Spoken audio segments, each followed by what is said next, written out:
विष्णुप्रिया नाम की एक जयपुर की भक्त थी। सुनो, जयपुर के राजा जय सिंह, उनकी पुत्री थी विष्णुप्रिया। वो विष्णुप्रिया बचपन से ही कृष्ण भक्त थी, लेकिन विष्णुप्रिया ने एक दिन सत्संग में जगन्नाथ रस कथा सुनी, और जब जगन्नाथ जी के बारे में विष्णुप्रिया ने सुना तो इतनी भावना उनकी जुड़ गई महाप्रभु जगन्नाथ जी से, तो वे अनुचरों को भेजने लगे। दर्शन करने भी गई, जगन्नाथ जी का दर्शन करके आनंदित हो गई। वो पद है ना, मेरो मन गिरधर छवि पे अटके हो, ऐसे विष्णुप्रिया के साथ हुआ। वो जब महाप्रभु जगन्नाथ जी का दर्शन करने आई तो मेरो मन जगन्नाथ में अटको, वो जगन्नाथ जी की ऐसी प्रिय हो गई कि उन्हें महाप्रभु जगन्नाथ जी की याद आती रहती थी।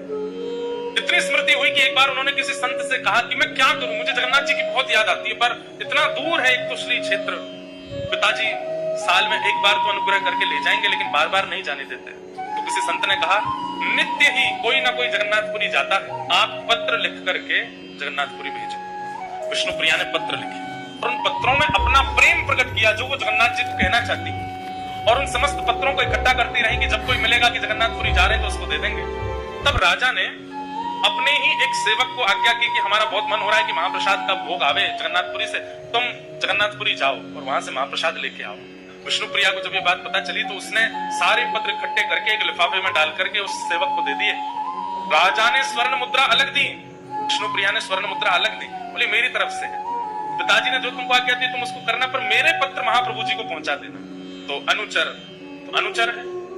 स्वर्ण मुद्रा लेने के बाद चल रहा था, घोड़े पे बैठ करके थोड़ी देर बाद लगा बहुत भार हो गया है, देखूं क्या क्या सामग्री ऐसी जो काम की नहीं उनको फेंक दूं। उसने वो पत्र निकाला, बहुत सारे पत्र थे, एक दो पत्र पढ़ा तो जोर जोर से हंसने लगा, ये भगवान को पूजने की वस्तु है, ये क्या प्रेम पत्र जैसे लिख दिए, और वो पत्र वहीं फेंक दिए बीच मार के। जैसे ही वो जगन्नाथपुरी पहुंचा, कहते हैं रात भर उसको नींद नहीं आई। क्यों नींद नहीं आई?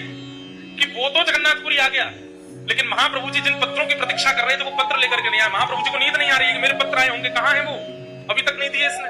ब्रह्म मुहूर्त में जैसे ही उसके नेत्र बंद हुए तो जगन्नाथ महाप्रभु रुदन करते हुए उसको दिखाई दिए और बोले, तुमने अपने मतलब की वस्तु, अपने मतलब की सामग्री तो तुमने अपनी जेब में रख ली, और मेरी मतलब की वस्तु जो तुम जयपुर से लेके आए तो वो तुमने बीच रास्ते में फेंक दी। ये तुमने अच्छा नहीं किया।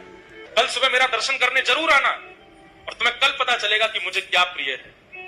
तुम्हारे मन में ये भावना है कि केवल स्वर्ण चांदी के आभूषण, पुष्पों के आभूषण, सुंदर सुंदर ये सामग्रियां ही मुझे प्रिय लगती हैं, तो कल सुबह दर्शन करने आना। वो अनुचर जैसे ही महाप्रभु जगन्नाथ जी का दर्शन करने के लिए गया तो क्या देखता है, महाप्रभु जगन्नाथ जी ने विष्णुप्रिया के द्वारा लिखे गए जितने पत्र थे उन पत्रों की ही माला अपने गले में धारण कर रखी, एक एक पत्र अपने गले में पहन रखा। स्वयं गए और जहां पत्र पड़े थे स्वयं महाप्रभु जी लेकर के आए।